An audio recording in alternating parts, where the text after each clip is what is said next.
vai passear pelos continentes, mas antes, o seu destaque inicial, qual que é o grande mote, assunto dessa terça-feira? Bem-vindo. Fala, Léo, muito bom dia a todos, o TC News, o TC Trading agora é unificado aí no mesmo canal, pelo menos na parte da manhã. É muito bacana ver a evolução, né, do TC em levar a informação simultânea aí para 2 canais, muito bacana. Bom, Léo, acho que o grande destaque realmente é os contratos em aberto, né? Nós temos informações importantes para trazer, inclusive reflexos, né, que podem até levar a uma suposição, né, por que o Banco Central de repente não está atuando, Léo, mas a gente vai falar isso daqui a pouquinho. Com certeza, maravilha. E aí, ó, em linha com o gancho, que você deu um gancho maravilhoso, vamos abrir com isso então, honrando aqui o teu destaque inicial. Deixa eu compartilhar a tela e vou mostrar para vocês um pouco dos contratos abertos, que é uma ferramenta que o Alex monitora dia sim, dia também. Vamos lá então, pessoal. No oferecimento de Webull, o nosso overview abre os trabalhos com o contrato da moeda americana. Me parece que a gente não está conseguindo compartilhar a tela neste instante. Eu vou retomar aqui. Às vezes, Alex, você sabe que a tela, ela nos trai. Então, eu vou retomar. Sei bem o que é isso. Você sabe bem o que é isso. Eu vou retomar em instantes aqui. Agora, em relação ao contrato em aberto que você monitora, por que a moeda americana está te chamando a atenção enquanto eu consigo o compartilhamento de tela aqui?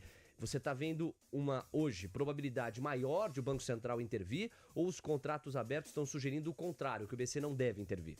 Olha, Léo, a gente teve uma diminuição significativa do principal especulador do mês, que era a ponta comprada do não residente. Pode, né, de repente chamar também um pouco de hedge, né, como bem preferir, mas o grande comprador do mês passado foi a ponta comprada do não residente. Ele deixou morrer mais de 50% dos contratos em aberto e ficou com um estoque que aparentemente, por exemplo, não justificaria você ainda ter uma pressão compradora.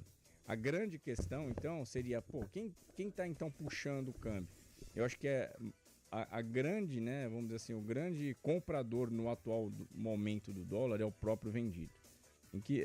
Resumindo, né, a gente vê as taxas de juros abrindo, né, no dia de ontem, a gente viu as taxas de juros abrindo ontem e provavelmente tivemos stops também na curva de juros por lá. A ponta vendida provavelmente também está estopando. Então essa é uma das razões que, mesmo com o estoque que morreu bastante na sexta-feira, ainda temos um pouquinho de força compradora residual, mais por conta de um técnico, né, ruim por conta dos juros. Tá? Vamos dar uma olhada na imagem, Alex, para você falar em cima dela? A gente vai compartilhar primeiro essa tabela central aqui é a do dólar, certo? A posição consolidada dólar futuro. Isso. Então a gente percebe ali, ó, principalmente o investidor não residente, a gente percebe que ele estava com um estoque de 949 mil contratos. Isso é um estoque assim, colossal, tá, Léo? Eu acompanho contratos em aberto há muito tempo e dificilmente vocês vão ver a ponta comprada do não residente com estoque como esse. Para você ver o grau, né, de incerteza que nós temos, não só internamente, mas também externamente. Porque você tem também a questão do desmonte do carry trade, você tem a questão de política monetária no Japão, além agora também da curva de juros de 10 anos empinando. A preocupação em relação à curva de juros de 10 anos é principalmente, né, com o crescimento, né, do Trump nas pesquisas. Existe, né, aquela visão de que Trump vai ser um pouco mais relaxado, mas a gente vai falar um pouquinho mais à frente. Então você percebe que você tem aí 949 mil contratos na ponta comprada, o estoque reduziu. Se a gente for na outra coluna, você vai ver que o estoque reduziu para 369 mil contratos, só que a ponta vendida, que de repente faria frente também a esse estoque comprado, também diminuiu bastante. O estoque da ponta vendida veio para 189 mil. Então, quando a gente vai olhar o quanto que morreu ali, né, na outra coluna, a gente tem ali exatamente os números, né, do que morreu na última Petax. A gente tem ali a ponta comprada deixando morrer 579 mil e a ponta vendida deixando morrer 339 mil.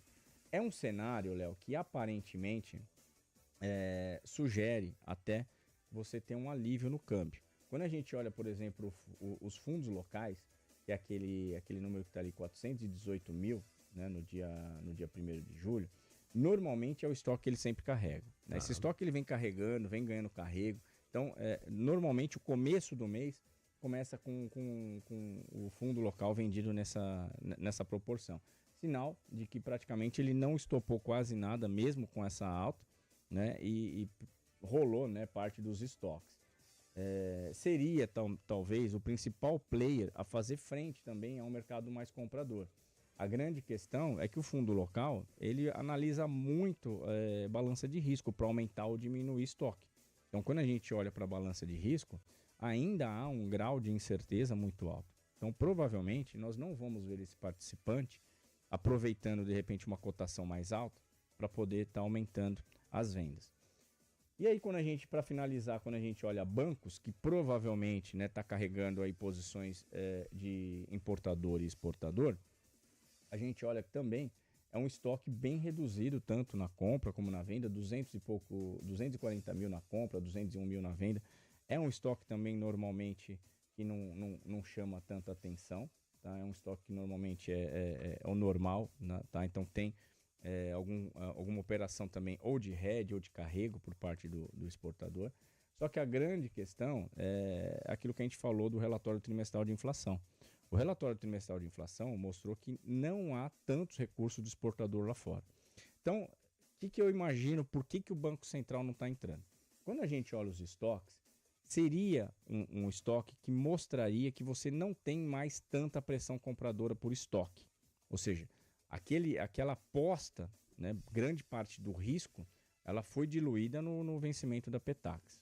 O movimento de ontem provavelmente foi por conta dos stops na curva de juros. E aí aquele cara que de repente quer se proteger um pouquinho mais em relação à curva de juros, compra um pouquinho de dólar, o vendido começa a se assustar com a curva de juros, estopa também o vendido em dólar.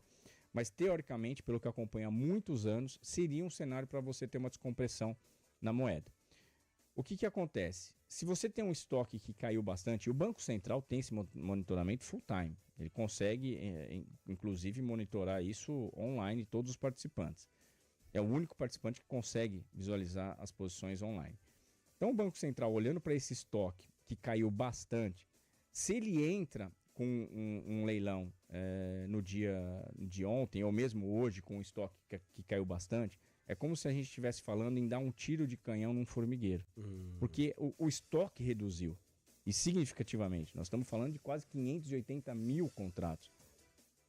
É um estoque significativo. Então, provavelmente, o Banco Central está olhando para essa queda nos contratos em aberto e está imaginando que agora, né, se ele agora entra, né, fazendo leilão, ele vai contratar mais volatilidade, porque o mercado desarmou bastante da compra, poderia até fazer com que aquele vendido, que agora vê um Banco Central fazendo uma intervenção, até acelere agora a montagem, um aumento de posição. Então, acho que a grande visão que o Banco Central tem para não intervir é justamente essa. Falou, olha, vamos esperar, vamos ver se o mercado acalma, né, com essa grande diminuição de contratos em aberto e ver, né, se pelo menos a gente vai ter algo positivo vindo principalmente aí do lado fiscal, algo do tipo. Aí me perguntaram também em relação, né, não está aí, por que eu não olho o DDI, swap cambial? Porque isso está muito travado. Então, por exemplo, o DDI, muitas vezes o investidor ele toma a LTN do Tesouro e aplica em DDI, que é o cupom cambial. Então, você tem muita operação travada que não é risco direcional. Por isso que nós estamos analisando aí mais o direcional dos estoques de dólar e mini dólar, Léo. Perfeito. A gente dá sequência e espia agora este outro espaço dos contratos em aberto que tocam especificamente na questão do índice. Olha só, tá aqui a tabela para vocês. Posição consolidada, mercado futuro de Bovespa, IND e WIN. E aí, Alex, qual que é o insight dessa tabela agora? Isso aí mostra o consolidado, índice e mini índice. Só para explicar também um pouco da tabela, Léo, para quem tá de repente consultando o site da B3, o que eu faço? Eu transformo tanto o mini dólar como o mini índice para o contrato padrão. Tá? Então, por isso que quem de repente for olhar no site da B3 vai estar com um número menor, tá? Porque eu transformo isso tudo para fazer análise no tamanho do contrato padrão. Então, quando a gente olha o índice e mini índice, Léo, mais uma vez, né, ponta comprada do não residente, olha lá, o gringo ontem comprou 11.140 contratos de índice, que é o que a gente falou de compra-compra, né? O gringo praticamente ele está comprando dólar e comprando índice, só que a compra de dólar é uma compra mais especulativa, ele compra para deixar morrer no vencimento, e a compra do índice realmente parece que tá tendo um pouco mais de fundamento naquela visão mais estatística de que julho é um mês bom para emergente.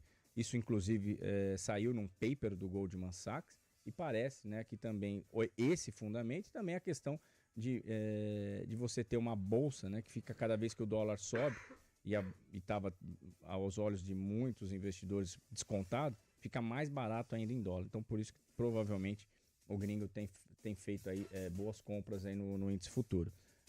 Na parte do investidor local, nós tivemos até uma diminuição, né, da ponta comprada, ou seja, aquele fundo local que comprou, provavelmente comprou fundo e está diminuindo um pouco, pouca coisa, tá? 4 mil contratos. E tivemos levemente stop de ponta vendida de fundo local, com 1.195 contratos sendo diminuídos. Então nós temos aí basicamente uma posição vendida do fundo local em 309 mil contratos e a ponta comprada do não residente agora bem maior, 362. Ou seja, a ponta comprada do não residente passa a assumir ali a principal posição do índice futuro. Vamos ver até onde vai, né, Léo? Vamos ver até onde ele vai conseguir se manter otimismo em relação aí a tudo que a gente tem de balança de risco. São 8h27, parece que Lula agora comenta sobre commodities e dólar. Vamos acompanhar o presidente da República, assim que possível for. Ele está dando uma entrevista a uma rádio local. Vamos acompanhar, está sendo endereçada agora uma pergunta para ele. O Diego está fazendo um monitoramento paralelo, é uma pergunta sobre exatamente essa temática, certo? Dólar e commodities, vamos ouvir.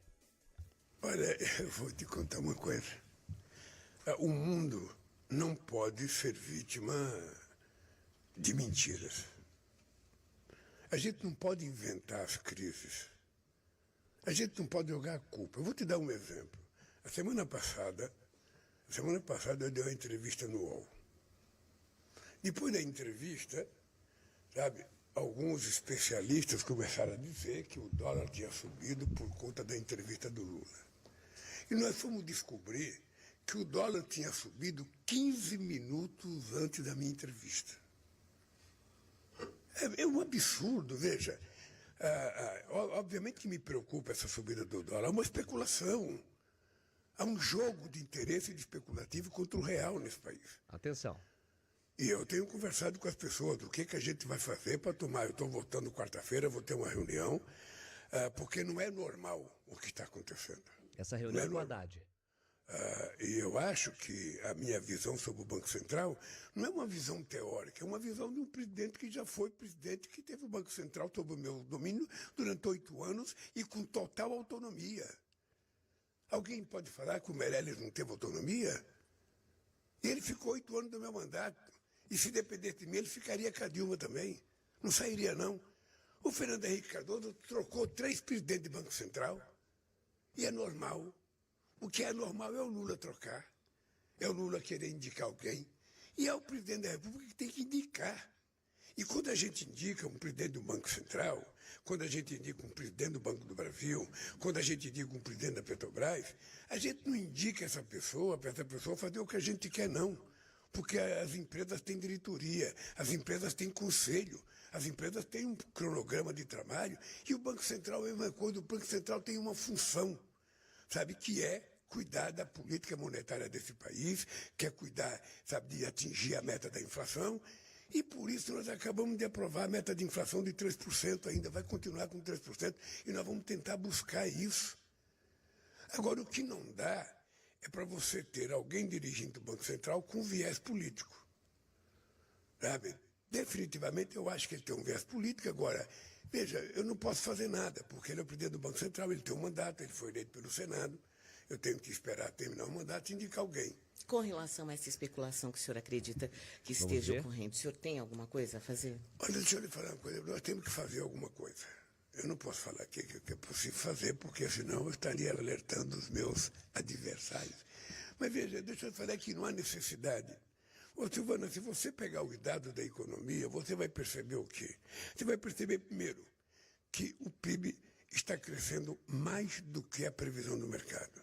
Segundo, você vai perceber que o desemprego está caindo mais do que a previsão do mercado. Terceiro, você vai perceber que a renda da massa salarial está crescendo mais do que a previsão do mercado. Você vai perceber que os acordos salariais, 87% deles estão sendo feitos com ganhos reais acima da inflação. Você vai perceber a quantidade de entrada de capital externo para investimento direto no Brasil. Ora, então não há nenhuma preocupação das pessoas terem medo, das pessoas ficarem assustadas, das pessoas acharem que vai acontecer alguma coisa errada. Muita gente fala, mas é preciso cuidar dos gastos públicos. É preciso cuidar do gasto público. Atenção. E ninguém nesse país cuidou melhor do que eu. Ninguém. Posso te dizer, olhando no teu rosto, ninguém nunca cuidou mais dos gastos públicos do que eu. Porque eu aprendi de berço com a mãe analfabeta que a gente não gasta mais do que a gente ganha. Que a gente tem que pensar aquilo que a gente vai fazer. É assim que eu dirijo o Brasil. Agora, o que eu não posso é aceitar a ideia de que precisa acabar com o benefício de pobre. Essa Bolsa Família está custando muito caro, o salário mínimo está custando muito caro. A política de ajudar e investir em faculdade, por que tanta faculdade? Por que tanto Instituto Federal? Por que tanto investimento na área da saúde? Por que a Nívia tem que cuidar de tanto das mulheres, tanto das pessoas mais pobres? Por que ela teve que pegar um país que tinha 12.500 médicos, que levou para 26.500 médicos, e vai chegar para 28, porque agora mesmo vai ter mais um concurso para mais médicos. São 8 horas com 32 minutos. Lula até se aproximou dos temas mais importantes para os traders e investidores. Deles parece ter se distanciado, não produz novidade, mas é um Lula hoje com menções ao Banco Central mais contidas, eu diria, Alex. Essas falas continuam fazendo preço no seu entendimento ou já caíram no mesmismo? Até pegando o mercado de ontem, a gente percebe que claramente ainda faz preço. Tá? Eu acho que cada vez que você reforça, né, e quer deixar claro que você não vai fazer, como a gente falou, o mínimo de corte, né, e tudo leva a gente de novo, né, a imaginar que o lado da receita vai começar de novo, né, aquela retórica de melhorar através de aumento de impostos, né, então o mercado começa a ficar um pouco mais, vamos dizer assim, cético em relação ao arcabouço fiscal. Sim.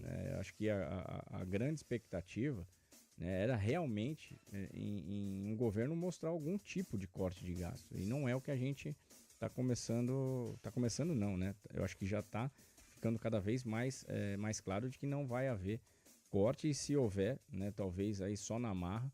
Agora, um ponto interessante, né, o TC até fez uma live com o Lucas de Aragão, e isso está muito claro.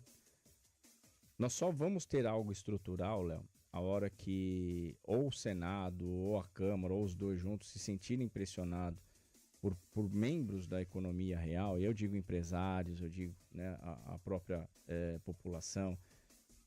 Só vai acontecer algo, né, a hora que realmente eles se sentirem pressionados por estas partes e falar para o executivo: olha, nós estamos tomando a dianteira, e já que vocês não trazem nada, né, no sentido de melhora para o fiscal, nós estamos então tomando a dianteira e vamos pautar aqui uma reforma administrativa, nós vamos pautar algum tipo de corte de gastos. Então é difícil, muito, mas a impressão que dá é que só assim que nós poderíamos vislumbrar algo mais estrutural, tá, Léo? Nós temos 8 horas com 35 minutos. Bora lá, meu caro Alex. Já que a gente inverteu a ordem, começou da porta para dentro, para depois repercutir da porta para fora, e editorialmente essa é uma escolha acertada, a gente tem visto o local se descolar muitas vezes do mundo. Vamos fechar o raciocínio com gráficos de divisores de água, como o público do Alex está acostumado a encontrar no racional dele, o gráfico do WIN FUT e o gráfico também do dólar futuro.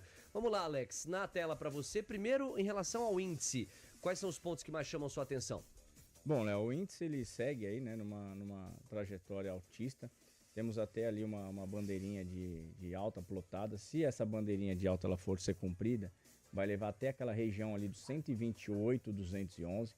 O principal divisor de águas está aí na região dos 126 e 100, ou seja, acima, né, dessa linha destacada aí no seu gráfico.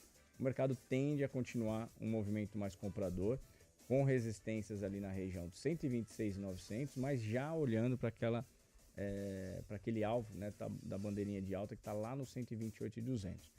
Caso o mercado resolva ficar abaixo do divisor de águas, a pressão vendedora ela começa a ganhar um pouco mais de relevância, mas a gente só poderia falar que é uma tendência mais vendedora a ponto de anular essa recuperação, caso esse movimento vendedor anule aí parte de 2/3 aí desse movimento comprador. Tá? Então seria talvez uma queda onde jogasse o preço futuro para baixo ali dos 123.360, 123 mil. Tá? Então nós temos aí para baixo do divisor de águas suporte na região dos 125.350, um pouquinho mais abaixo dessa linha verde, a média de 200 no 15 minutos, que é a região dos 124.960, e se perder tanto o divisor de águas como a média de 200, aí já vai começar a olhar para aquela região de 123.360, 122.870, Léo. Maravilha. E aí a gente vai para questão do dólar, gráfico de 60 minutos por aqui, Alex. O dólar é bem mais assustador, né? Eu até coloquei no gráfico aí de 60 minutos. O gráfico de 60 minutos ainda bem armado para compra.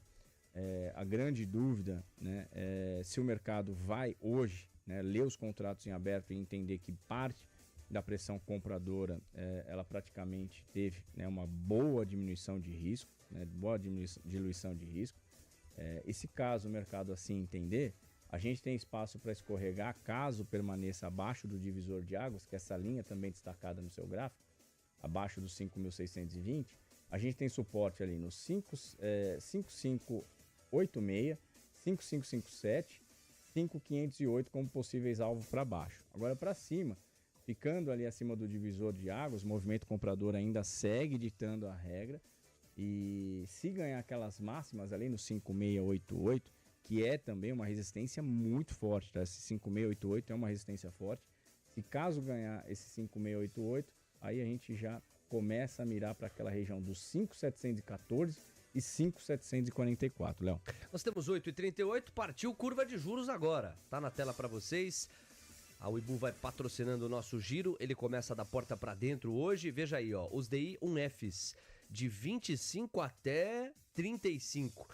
E de novo a gente viu uma cena dessa curva de juros para cima. O dólar mais salgado, contrato uma inflação mais salgada, a curva de juros empina, como no jargão economista costuma se publicar.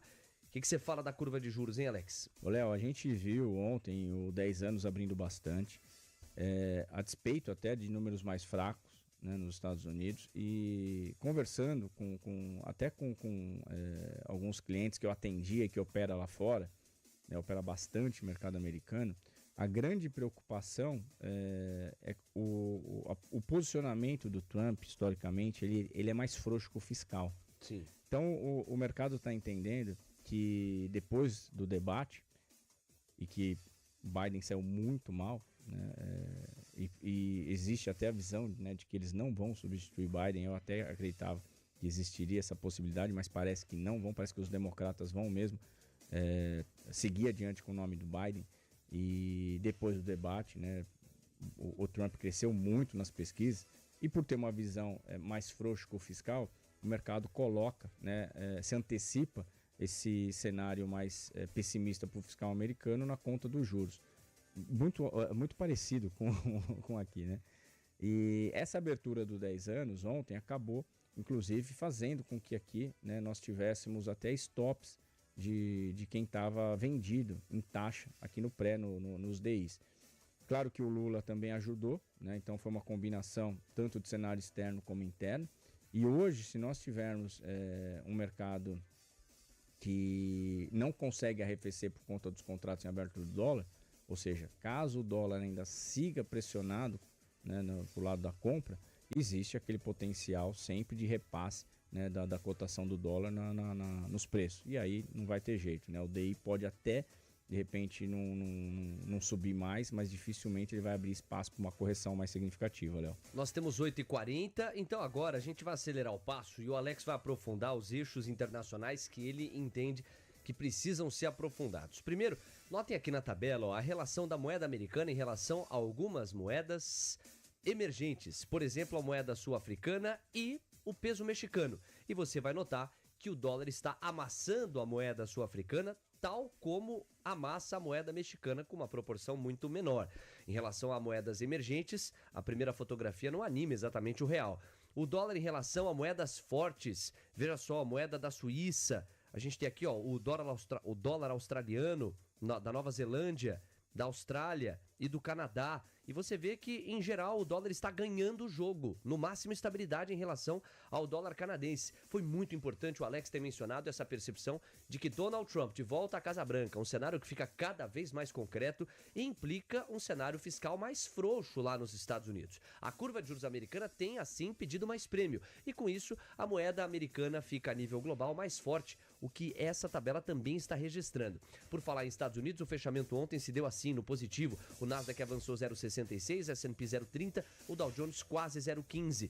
São as bolsas americanas tradando o micro. E no macro, a gente vê aumento da percepção de risco, traduzido por essa tabela aqui da volatilidade. Veja que o DXY volta a acenar para os 106 pontos, um dólar a nível global mais forte. O VIX está avançando 5% e volta a se avizinhar dos 13 pontos. Quando as curvas americanas, tanto curta quanto longa, yields de 2 e yields de 10 anos, agora ensaiam um movimento de descompressão, mas não se confunda, cuidado com a miopia, subiram muito ontem, é apenas uma estabilidade. Yields de 2 anos em 4,75%, yields de 10 beirando os 4,5%, é assim que nós estamos em relação a Estados Unidos e moeda americana no geral. Para eu passar para o Alex, vamos para o fechamento asiático, veja só o que nós tivemos, aí eu trago alguns complementos aqui nas notícias. O Nikkei avançou 1,12%, Xangai ficou no 0 a 0, enquanto a gente vê Hong Kong avançar 0,29%. Índice KOSPI, Coreia do Sul, queda de 0,84%, e o Nifty, para a gente falar da Índia, placar de 0 a 0. A moeda americana em relação ao Japão, no caso do iene, sobe 0,12% e tem uma estabilidade em relação ao yuan.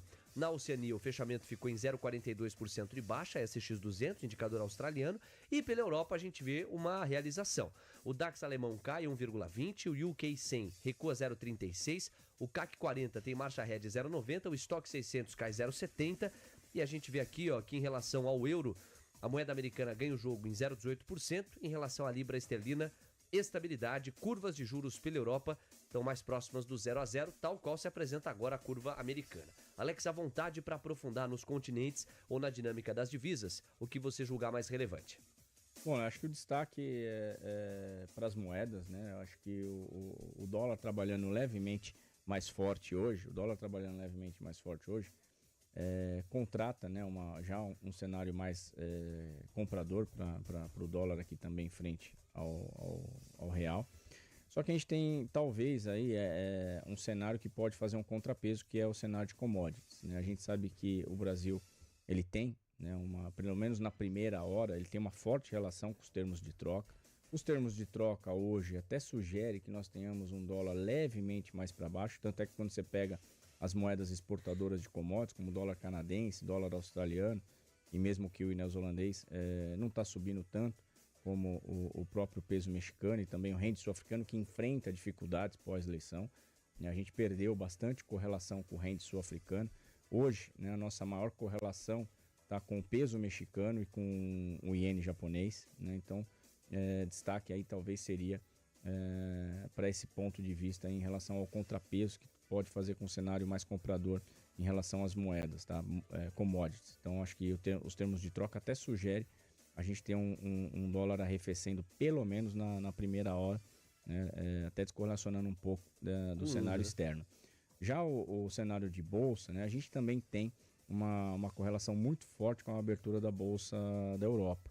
Só que as bolsas europeias, elas estão sentindo, claro, né, a abertura do 10 anos ontem, assim como a bolsa da Ásia também sentiu. Porque elas estavam fechadas, né? Exato. E tem um pouco também, né, de realização, né, um pouco de penalização, vamos dizer assim, por conta de setores cíclicos nas bolsas da Europa. A gente muitas vezes, né, consegue aderir a um viés mais negativo, mas nem sempre o cenário, quando você tem algo mais setorial, ou seja, algo mais cíclico dentro de alguns setores da Europa, não tem o potencial de contaminar tanto a gente aqui. Mas, né, fato é que essa queda nas bolsas da Europa contrata um tom levemente mais negativo para a bolsa aqui. Eu acho que o grande trigger para termômetro para o dia de hoje vai ser a curva de juros. A curva de juros precisa que o dólar arrefeça um pouco para pelo menos tirar aquela pressão em relação a uma contaminação por conta do repasse da inflação. Tá? Eu acho que o mercado já se estopou bastante na curva de juros. É preciso que a gente tenha agora pelo menos o dólar acalmando um pouco, para que a gente não tenha mais stops no DI e possivelmente contaminando parte dos outros ativos, Léo. Alex Martins, meu parceiro, é isso. E a gente vai sofisticando, aperfeiçoando, melhorando essa nossa tabela, essa nossa conversa todos os dias aqui. Passou muito rápido, já temos 8h46, Mestre Beida vem aí. Alex, muito obrigado. E você dá o seu show na sala TC Trading, que a galera acompanha sem delay pelo aplicativo do TC ou por tc.com.br. É isso, né, Alex? É isso, Léo. Não fique de fora, não perca tempo. Abra sua conta aqui com o TC e vem ficar com a gente ali no TC Trade até o final do dia. Valeu, pessoal. Valeu, muito bom Alex. dia a todos. Agradeço muito ao Alex, ao Israel Massi, todo o time, o Super Frango também da sala TC Trading, nesse movimento de integração, o Morning Call mais completo do mercado, entregue tanto pela sala TC Trading quanto pela TC News, das 8 às 9 da manhã. E você que ainda não